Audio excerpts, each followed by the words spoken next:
যে আকাম আমি করতে জানি শয়তান এই রাস্তাই চিনে না। কি বাদ একজনারে মেরে ফেলি, কুত্তা মারতে কষ্ট লাগে, মানুষ মারতে কষ্ট লাগে না। ভাত খাওয়ায় আবার মানে, আবার ভাত খাওয়ায় আবার মানে। এ শয়তান শিখছে কোথাও? তাহলে বড় শয়তান। ইয়া আইয়ুহাল্লাযীনা আমানুত্তাকুল্লাহ, আল্লাহ বলেন ও মুমিন আল্লাহকে ভয় করো, তাকওয়া অর্জন করো। ওয়া কুনু মা'আস সাদিকিন, আল্লাহর প্রিয় বান্দা সত্যবাদী যারা তাদের বন্ধু হইয়া থাকো। একটা হাদিস পড়েছিলাম, নবী বলেন মান তাওয়াযা লিল্লাহ রাফাআহুল্লাহ, যে আল্লাহর জন্য নিজের বিনয়ী বানায়, ছোট বানায়, আল্লাহ তার মর্যাদা বাড়ায় দেয়।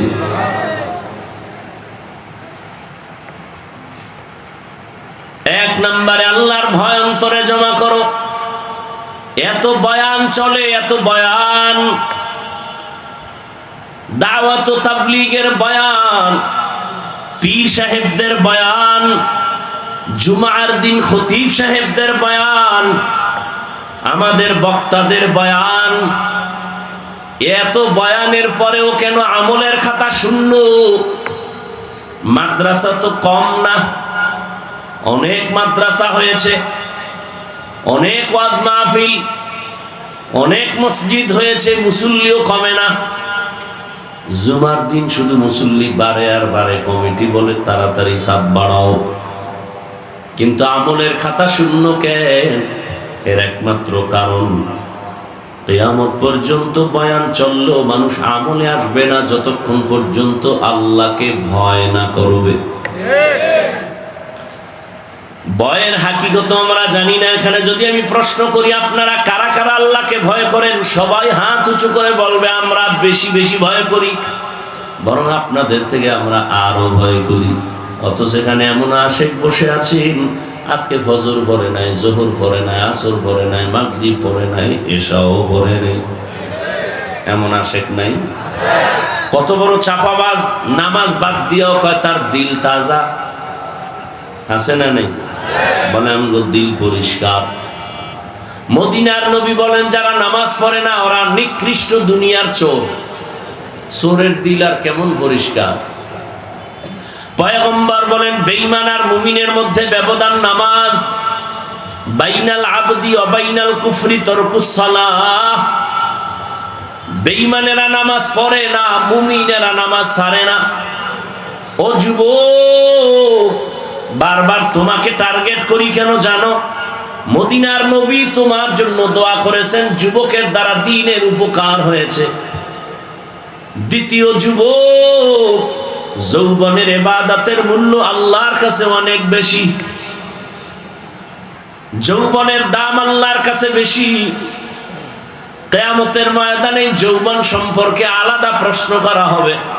যৌবন কালটা কেমনে ব্যয় করেছো জবাব দাও। ও যুবক বাবা,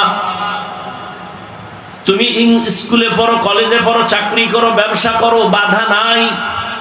বরং আমি দোয়া করি তুমি একজন ভালো ডাক্তার হও, ইঞ্জিনিয়ার হও, প্রফেসর হও, তবে দাবি আমার বেয়াদব হইবা না। বেয়াদব হবা না, সাবধান। তোমার আচরণে যেন কখনো কোনো আলেম কষ্ট না পায়, তোমার ব্যবহারে কখনো যেন মা বাবা কষ্ট না পায়, তোমার ব্যবহারে কখনো যেন কোনো মুরব্বী কষ্ট না পায়। তোমার চরিত্র সুন্দর করো। তুমি গোটা দুনিয়াটাকে নিয়ন্ত্রণ করবা, সেই মেধা আল্লাহ তোমাকে দিয়েছেন, তুমি নষ্ট করো কেন? নমরুদ্দার মতো বেঈমান যদি গোটা দুনিয়াটা কন্ট্রোল করতে পারে, যেভাবেই হোক, জোরে জব্বরে, তোমার মেধা এত সুন্দর, তুমি কেন গোটা দুনিয়াটাকে নিয়ন্ত্রণ করতে পারবা না? পারবা, সে মেধা আছে, কিন্তু কাজে লাগাই না, বরং নষ্ট করে ফেলতেছো। আজকে তাকায় দেখছো না রে বাবা, তোমাদের দৃষ্টান্ত এই যুবকদের শক্তি আর মেধার বিকাশ যারা দেখে নাই তারা সূর্যের আলোর মতো দেখে নিল এই আন্দোলনের মাধ্যমে যুবকেরা কি পারে, ঠিক না? তবে এখানেও কথা ভুলিস না, যুবকেরা কি পারে দেখায় দিল বাংলাদেশের জমিনে। এই সমন্বয়করা মেধা খাটাইয়া সফলতার মানদণ্ডে নিয়ে আসছে গোটা দেশ। তবে এখানে গোপন কথাটা বলে যায় না, প্রকাশ করে দিয়ে যাই, এবং এটাকে পুঁজি বানায় ধরে রাখিও। এই সমন্বয়ক যুবকেরা মন গড়া কোনো থিওরি নিয়ে আগায় নাই, এদের উপরে মুরব্বী ছিল, মুরব্বীর পরামর্শে চলেছে। যারা মুরব্বী মানে না ওদের জীবনটা ধ্বংস। এই সমন্বয়ক যুবকেরা কি মুরব্বী মানে নাই? মুরব্বী কারে মানছে ওইটা আমি জানি, তোমাকে শোনার দরকার নাই। তোমাকে দরকার এতটুকু শিক্ষা যে মুরব্বী মানা ছাড়া সফলতা আসবে না। মক্কার ইতিহাস আমি সব জায়গায় বলি, সেদিনও বলে গেছি পার্শ্বে। নবী এমন একটা টাইমে দুনিয়াতে আসছেন যেই টাইমে মক্কার মানুষ চরিত্রহীন, লম্পট। দুনিয়ার আর কোথাও এত চরিত্রহীন লম্পট মানুষ ছিল না, মক্কার মানুষ এত খারাপ। অথচ সেই মক্কা নগরী কত দামি। আল্লাহ জমিনটা বানাই একটা ঘর, ওই জমিনে বানাইলেন বাইতুল্লাহ। ইন্না আউওয়ালা বাইতিন উযিআ লিন-নাস লাল্লাযী বিবাক্কাতা মুবারাকাও ওয়া হুদা, মুবারাকাও ওয়া হুদান লিল আলামিন।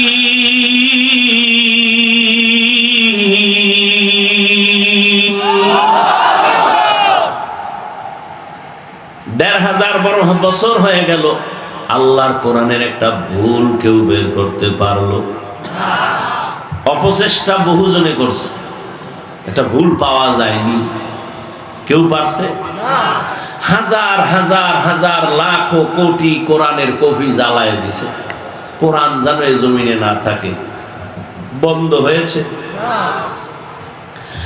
৮ বছরের সন্তানের দাঁড় করায় দাও মাইকের সামনে, পুরো কোরআনটা মুখস্থ পড়বে, একটা নক্তার ভুল হবে না। ওই কোরআন অপ্রিয় সত্য চিরন্তন। আল্লাহ বলেন আমি জমিনটা বানায় ঘর বানাইলাম বাইতুল্লাহ, এমন দামি একটা ঘর যে ঘরটার দিকে শুধু তাকায়া থাকবে অনবরত সওয়াব।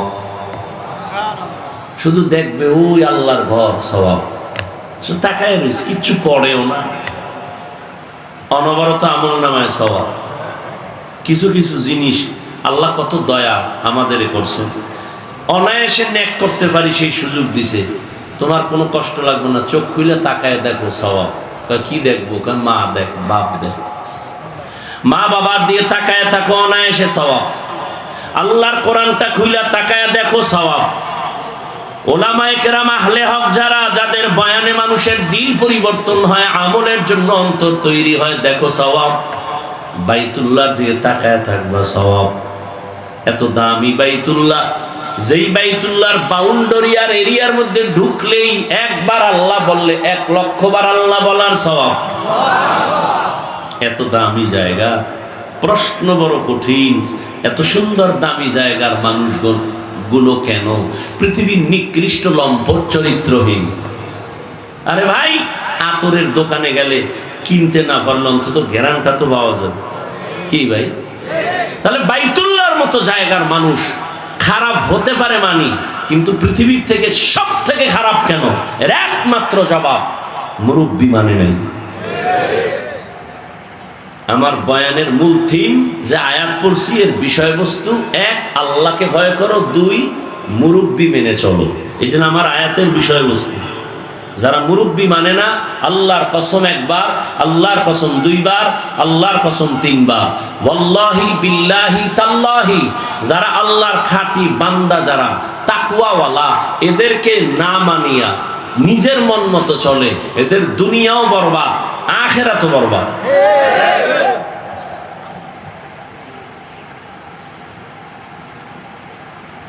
ভাইরা আমার, ঈসা নবী চলে গেছেন, আমগো নবীর আগে আর কোন নবী বুঝেন না কথা? ঈসা নবী চলে গেলেন, এরপরে কোন নবী আসছেন? আমাদের নবী। মাঝখানে আর কোনো নবী? কিন্তু নবী পরের দিনই আসছেন, 500 বছরের উপরে চলে গেছে। তাহলে এই টাইম উম্মত মুরব্বি হারা। কি হারা? এই মুরব্বি হারা হইয়া মন মতো চলা শুরু করছে। বাইতুল্লাহর মতো ঘরের ভিতরে 360 মূর্তি টানায় দিছে ভিতরে। কয়টা? 360টা মূর্তি টানায় দিছে বাইতুল্লাহর ভিতরে।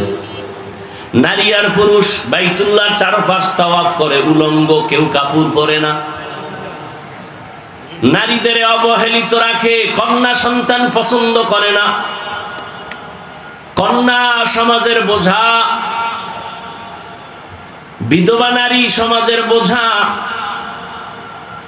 রহমতের নবী আইসা যখন মুরব্বি চলে আসলেন, ব্যালেন্স ঠিক হয়ে যাইতেছে।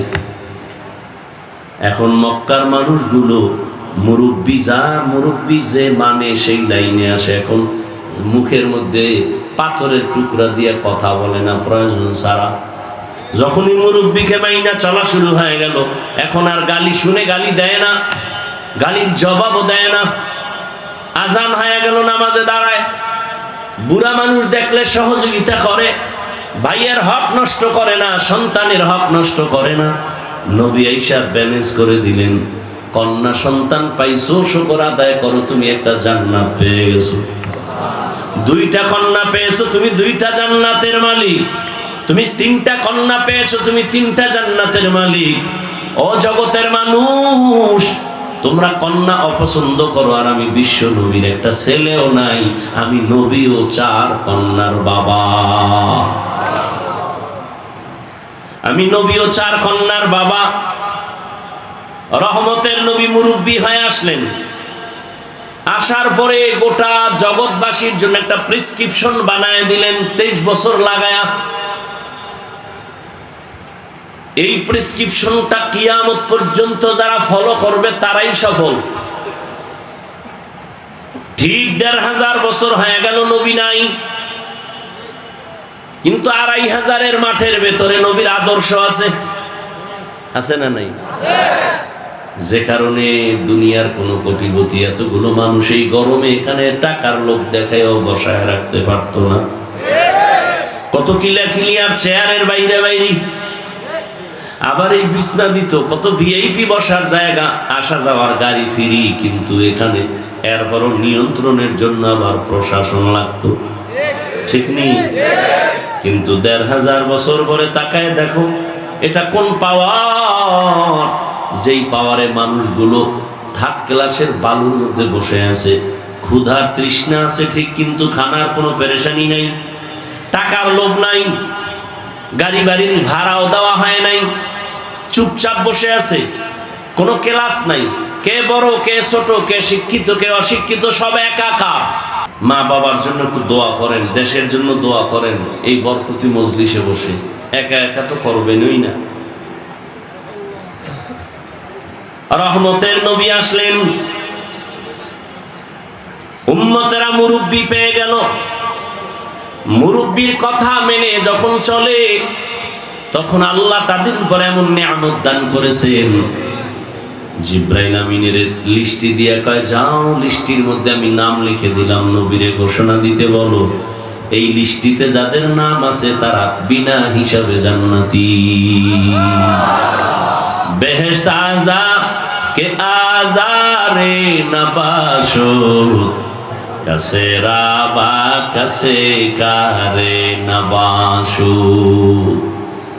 ও পর্দার আড়ালের আম্মা জানেরা, আসেনি? এরে আম্মা জান, এতক্ষণ আপনাদের সন্তানদের যে বয়ান শুনাইলাম, একটা ভালো ডাক্তার বানায় যান, সন্তানটাকে ইঞ্জিনিয়ার বানাবেন, সন্তানকে প্রফেসর বানাবেন, সন্তানটাকে একজন ডাক্তার বানাবেন। আদবওয়ালা বানায় যাইন, বেয়াদব বানাবেন না। আপনার দুনিয়াও বরবাদ হয়ে যাবে, আখিরাতও বরবাদ হবে। তবে সন্তান ভালো হোক বা খারাপ হবে, মায়ের অবদানের কারণেই হবে। এ দুনিয়াতে আপনাদের জন্য মর্যাদা বেশি, রহমতের নবী আসিয়া নারীদের মর্যাদা বাড়ায় দিলেন। এত পরিমাণ বাড়াইছেন কিয়ামতের আগের দিন পর্যন্ত আর কোন পণ্ডিতের বাড়াবার কোনো সুযোগ নাই। কিন্তু এই দুনিয়ায় ধান্দাবাজেরা কয় ইসলাম নারীর সম্মান অধিকার দেয় না। আমি সারা দেশে চিৎকার দিয়া বলি, এরা লম্পট চরিত্রহীন, এরা নারীর দুশ্মন। পৃথিবীর কোন ধর্মে কোন সংবিধানে নারীর সম্মান বাড়াতে পারে নাই। হিন্দুদের কিতাব খুলো, নারীদের উপরে অবিচার। বৌদ্ধদের কিতাব খুলো, নারীদের উপরে অবিচার। খ্রিস্টানদের কিতাব খুলো, নারীদের উপরে অবিচার। ইহুদিদের কিতাব খুলো, নারীদের উপরে অবিচার। একমাত্র নারীর মর্যাদা অক্ষুণ্ণ রেখেছে যেই ধর্ম, তার নাম হলো ইসলাম। এই ইসলাম ধর্মে মায়ের মর্যাদা, নারীর মর্যাদা। এরে আম্মা জান, আপনারা নবীদের মায়ের মতো মা, আপনাদের এত মান, এত মর্যাদা। আমি ওই বিষয় বয়ান করলে আরো সময় চলে যাবে। মায়ের নামে আল্লাহ কোরআনে হাকিমের মধ্যে আলাদা সূরা নাজিল করেছেন নারীদের নামে। ঈসা নবীর মা মারিয়ামের নামে সূরা নাজিল করেছেন আল্লাহ। মায়ের এত মর্যাদা আল্লাহ দিয়েছেন। নবীর মাধ্যমে বিধবা নারীর সম্মান আমার নবী দৃষ্টান্ত কায়েম করেছেন। 25 বছর বয়স আমার নবীর। নবী হিসাবে তো আলাদা তার পাওয়ার, আল্লাহ তাকে আবার আলাদা স্পেশাল আরো মানুষের পাওয়ার দিয়েছেন এক্সট্রা। এত পাওয়ার নিয়ে যখন 25 বছরে পদার্পণ করলেন, তখন পাওয়ার তো আরো ফুল। কিন্তু কঠিন আল্লাহর কুদরত, এই পাওয়ার আল্লাহ রহমতের নবীর 25 বছরে জীবন সঙ্গিনী যিনি চলে আসলেন, তিনি 2 স্বামীর বিদায়ের পরে আসতেছে 40 বছরের বিধবা নারী খাদিজা রাদিয়াল্লাহু আনহা। চিন্তা করা দরকার যে নবীর বয়স 25, বিবাহ করেন নাই, নবী হিসাবে তার পাওয়ার। সেই সময় ভালো একটা কুমারী নারী বিবাহ করবেন, কথার কথা। কিন্তু আসলেন একটা বৃদ্ধা নারী, 40 বছর বয়স, আবার 2 স্বামী চলে গেছে। তৃতীয় স্বামী আমার রাসূল, 2 সন্তানের জননী খাদিজা রাদিয়াল্লাহু আনহা। দেখেন আল্লাহ কেমন ভালোবাসা সৃষ্টি করলেন। নবী আরো বিবাহ করেছেন, কিন্তু খাদিজার মায়া মৃত্যু পর্যন্ত রাসূল ভুলতে পারেননি। আম্মা জান আয়েশা বলেন, আমি 6 বছর বয়স যখন আমার হয়, ও মা বোনেরা মাইকের আওয়াজটা ভালো করে শুনেন রে আম্মা জান। আম্মা জান আয়েশার বয়স যখন 6 হয়, নবীর সাথে তখন বিবাহের বন্ধন হয়। আম্মা জান আয়েশা রাদিয়াল্লাহু আনহার বয়স যখন 9, তখন নবীজির ঘরে আসেন। এই হলো কুমারী নারী, একমাত্র নারী।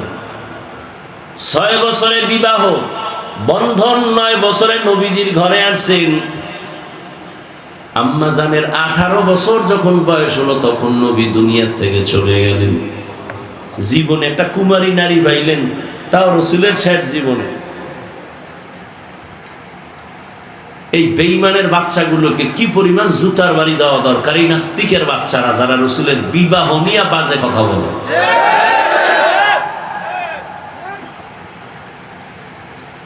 নবীজি একজন মাত্র কুমারী নারী পেয়েছেন, 6 বছরে বিয়া হলো, 9 বছরে নবীর ঘরে আসছেন। আয়েশা নবীর ঘরে 18 বছর যখন আম্মা জানের বয়স, তখন নবী বিদায় হয়ে গেলেন। বলেন আমার আম্মা জান নবীর ঘর করলেন কয় বছর? কয় বছর?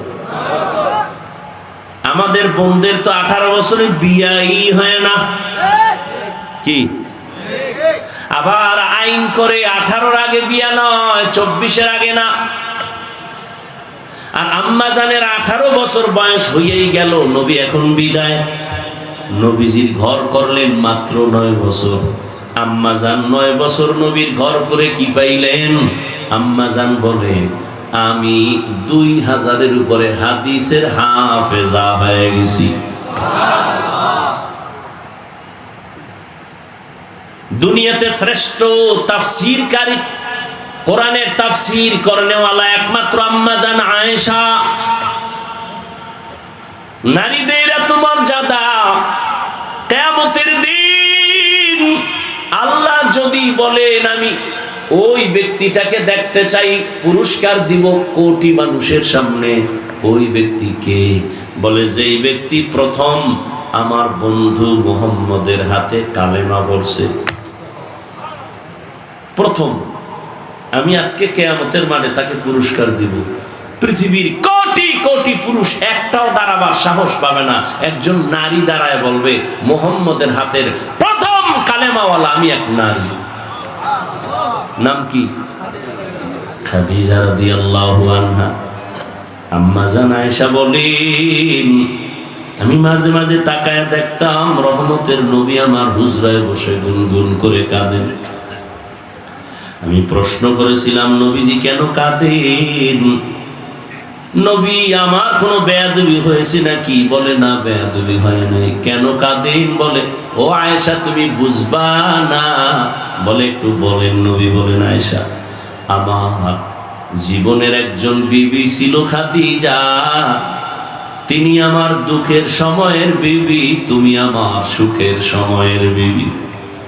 ওই খাদিজার কথা যখন মনে পড়ে চোখের পানি ধরে রাখতে পারি না। ও আল্লাহর বান্দারা, নবীজি খাদিজাকে ভুলতে পারেন না, কারণ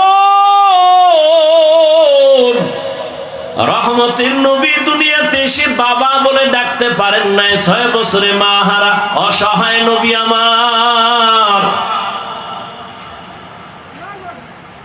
নবী কোথাও থেকে দাওয়াত দিয়ে ঘরে আসতেন, আসসালামু আলাইকুম ইয়া আহলাল বাইত বলতেন, গভীর রাতে দরজা খুলে যেত। নবী বলতেন আপনি কি ঘুমান না? আম্মা জান খাদিজা বলেন আমি ঘুমাই না, কারণ আমি জানি আপনার বাবা নাই, আপনার মা নাই। আমি তো 2 স্বামী ছেড়ে চলে আসছি, 2 সন্তানের জননী আমি। আজকে যদি আপনার মা বেঁচে থাকতেন, আপনার কষ্টের দাওয়াতের কথা স্মরণ করে মা ঘুমাইতে পারতেন না। আপনি বাহিরে দাওয়াত দিয়ে আসেন, চতুর্পাশে দুশ্মন, আমি ঘরের কিনারায় দাঁড়ায় থাকি, ডাক দেওয়া মাত্র যেন দরজা খুলতে পারি, রহমতের নবী যেন কোনো কষ্ট না পায়। নবীজি নবুয়ত লাভের আগে হেরা পাহাড় বেয়ে বেয়ে, পাথরের পথ, উঁচু পাহাড়, ওখানে গিয়ে ধ্যানে কাটাইতেন সপ্তাহে সপ্তাহ। আসেন না নবী, আম্মা জান খাদিজা বুড়া মানুষ মহিলা একা একা নাস্তা রেডি করিয়া ওই পাহাড় বেয়ে বেয়ে বেয়ে বেয়ে উপরে উঠে রসুলের কাছে নাস্তা পৌঁছে। ও 2500-এর মুরব্বীরা, ওই জ্ঞানীদেরকে বলবো যারা বড় বউয়ের অবদান ভুলে গিয়া দ্বিতীয় বিয়া করার জন্য পাগল,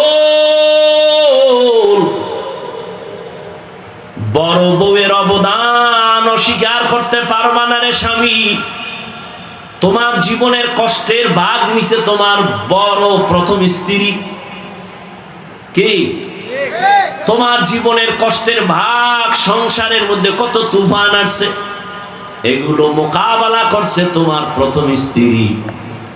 এইবার পরের স্ত্রী আসছে তোমারটা নেওয়ার জন্য, কিছু দেওয়ার জন্য না। ঠিক নি? রহমতের নবী খাদিজা রাদিয়াল্লাহু আনহার কথা মনে করে কাঁদতেন। আর তিনি যতদিন বেঁচে ছিলেন নবী দ্বিতীয় বিবাহ করেন নাই। এক আল্লাহর বান্দা দ্বিতীয় বিয়া কইরা কত গর্ব করে। আমি বললাম কেমন আছেন? কয় অনেক ভালো আছি। আমি যখন 2টা কথা বলছি না, কয় আমি করমু কি? আমি তুমি সাগরে ঝাঁপ দাও। এই বড় স্ত্রী, তার অন্তরে চাপা কত কষ্ট, স্বামীর ঘরে এসে কত তুফান আর কত ঝড় ঝাপটা বরদাস্ত করে সংসার আমি সুন্দর করে সাজাইলাম। সাজানো সংসারে আইসা আর একজনে ফুল ফুটাবে, এটা প্রথম স্ত্রী মেনে নিতে পারে না। এরপর আসো সন্তান, ওই ঘরেও সন্তান, দ্বিতীয় ঘরেও সন্তান। যতই বাহাদুরি করো সন্তানের মনে কিন্তু একটা চাপা কষ্ট থেকে যায়, বলতে পারে না। কয়েক মাস আগে রাজশাহী একটা মেয়ে লাইভে আসিয়া হত্যা আত্মহুতি দিয়েছে, ফাঁস দিয়েছে, আর বলেছে বাবা তোমার কারণে মরে গেলাম, তুমি আর একটা বিয়ে করছো। আমি স্বামীর ঘরে আসার পর আমার স্বামী বারবার আমাকে আক্রমণ করেছে কথা দিয়া, তোর বাবার চরিত্র খারাপ, না হয় দ্বিতীয় বিয়ে কেন করলো, এই দুঃখে আমি ফাঁসি দিতেছি বাবা। লাইভে এসে মেয়েটা বলে মরে গেল। কোথায়? খবর নাই হুজুর, খবর নাই দ্বিতীয় বিবাহ করনেওয়ালাদের। পাগল হয়ে গেছে। তুমি বাবা মরে যাইবা, কিন্তু সন্তান আজীবনের জন্য বুক উঁচু করে কথা বলতে পারবে না। যেখানে যাবে একটা দুর্বলতা ভেতরে কাজ করবে। বাবা আমার তো এক মা না দুই মা। এইভাবে মনের ভেতরে একটা চাপা কষ্ট থাকে, মানুষও বাজে কথা বলে। এরপরে আসেন ইনসাফ। কি ইনসাফ? একজনে 3 বিয়া করছে, কয় আপনি সবার ইনসাফ ঠিক রাখেননি। বলে হ্যাঁ কেমনে? কয় ছোট বউয়ের ঘরে রাত কাটাই আর 2 বউয়ের সাথে মোবাইলে কমপ্লিট করি, মোবাইলে কথা কই। ইনসাফ। অথচ আল্লাহ পাক বিবাহের আয়াতের ভেতরে বলছেন ফানকিহু মা তাবা লাকুম মিনান নিসা মাসনা ওয়া সুলাসা ওয়া রুবা ফাইন খিফতুম আন লা তা'দিলু ফাওয়াহিদা।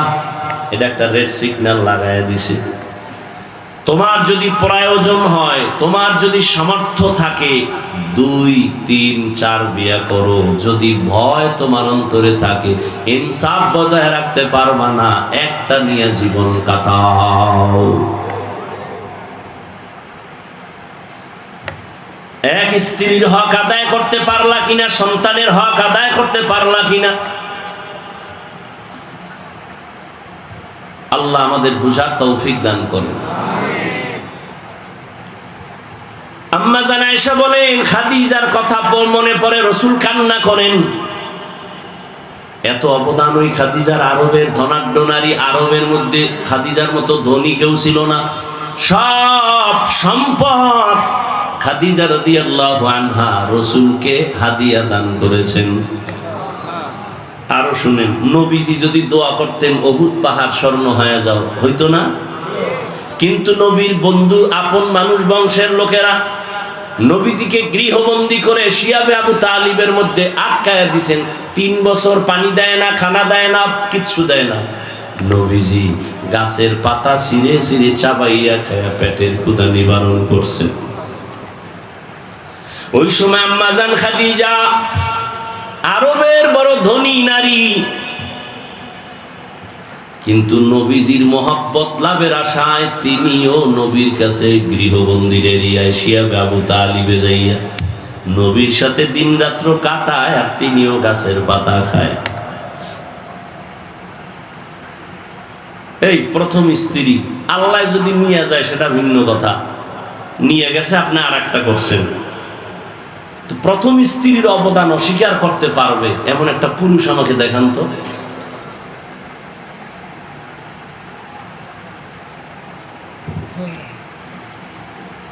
আল্লাহ মাফ করুক, আমার জানা মতে নাই কি সৌদি আরব আর কি বাংলাদেশ, শান্তিতে নাই কেউ। আর অধিকাংশ এই ঝামেলাগুলো কারা পড়ে? যাদের টাকা একটু বেশি হয়, তারা চোখ ডাইনে বামে দৌড়ায় আর মোবাইল। কি ফান্দে ফইরা বগা কান্দে, এমন ফান্দে ফইরা গেছে, মিস কল পাইছে। যখন একটু ব্যাক করছে, বিপরীত আওয়াজ শুনে ডানা কাটা ভরি। সুন্দর সুন্দর কথা কয়, সাজায়া মধুমাখা আওয়াজ, মাঝে মাঝে ইংলিশও কয়। আর হ্যাঁ, বড় বউ তো ইংরেজি বুঝেই না। এখন আধুনিক তো একটু ইংলিশ দরকার। বাস ফান্দে হইরা বিয়ে করে লিস। আর কেউ আছে টাকার গরম, আরে আমার টাকা আছে আমি সাইডে খাওয়াইতে, তুমি 10টা খাওয়ানো আর হক আদায় করা এক না। আর এই সন্তানগুলো কার মুখের দিকে তাকাবে একবারও যদি বাবা চিন্তা করত, ওই পথে যেত না।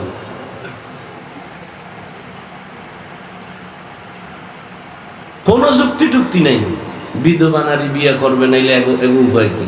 তো বিধবা নারী কেউ আছে পাও ভাঙ্গা, কেউ আছে সয়ে দেয় না, এই একটা করো না দেখি তো। বিধবার প্রতি এত তোমার কদ্দুর মায়া, তুমি তো খুঁজে মুজা দেখবা সুন্দরী রূপসী ডানা কাটা ভরি, চোখ নেই একটা, বাপ পাও ভাঙ্গা হবে না। আল্লাহ আমাকে মাফ করেন, আমিন বলবেন। আল্লাহ আপনাদেরও মাফ করেন। আল্লাহ মা বোনদের ইজ্জতকে আরো বাড়ায় দেন। আল্লাহ পুরুষদেরকেও সঠিক সিদ্ধান্তে আল্লাহর মোহাব্বত নিয়ে চলার তৌফিক দান করেন। আমার এতক্ষণ এই বিষয়ে আলোচনার দ্বারা আপনারা কি বুঝলেন? আমি একাধিক বিবাহের বিরুদ্ধে কথা বলছি। এই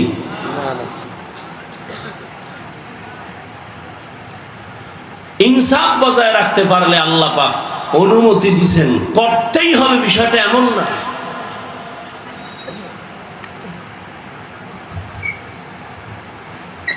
আল্লাহ আমাদের বুঝার তৌফিক দান করে। রহমতের নবী বিধবা নারী খাদিজা রাদিয়াল্লাহু আনহাকে বিবাহ করে সম্মান বাড়ায় দিয়েছেন।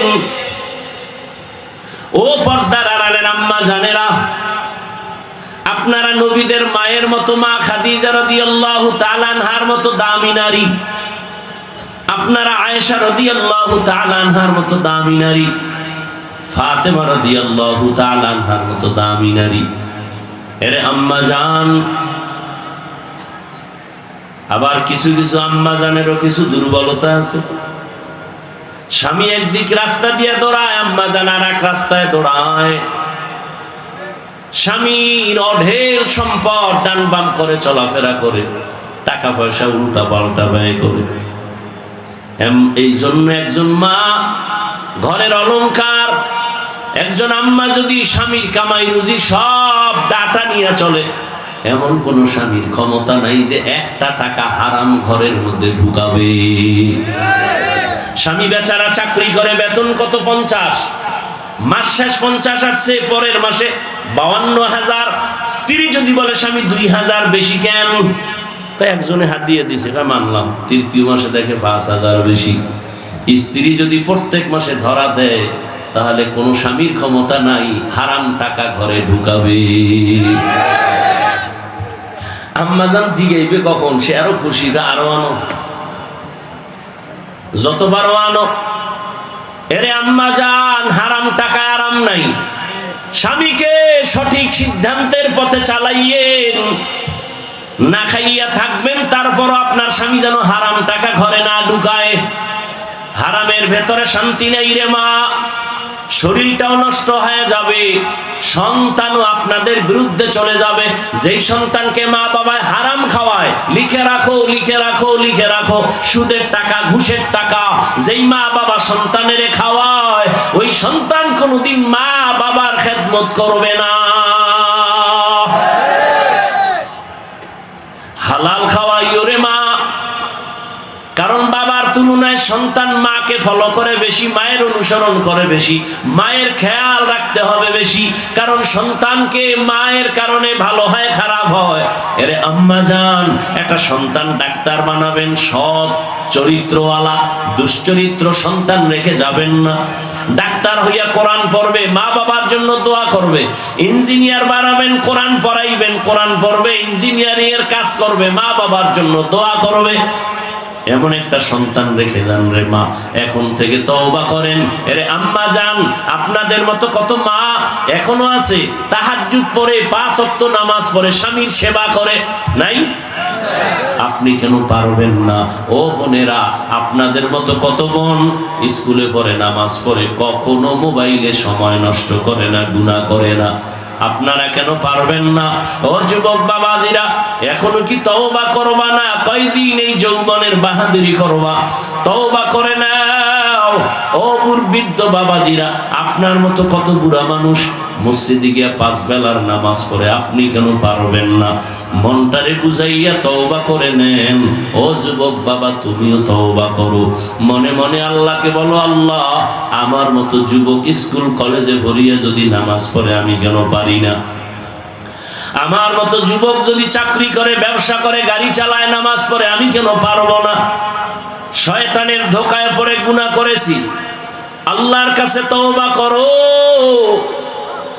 এই গুনার খবর যদি তোমার মা বাবা আপনজন কেউ জানতো, কেউ তোমাকে সম্মান আর মহব্বতের নজরে দেখতো না।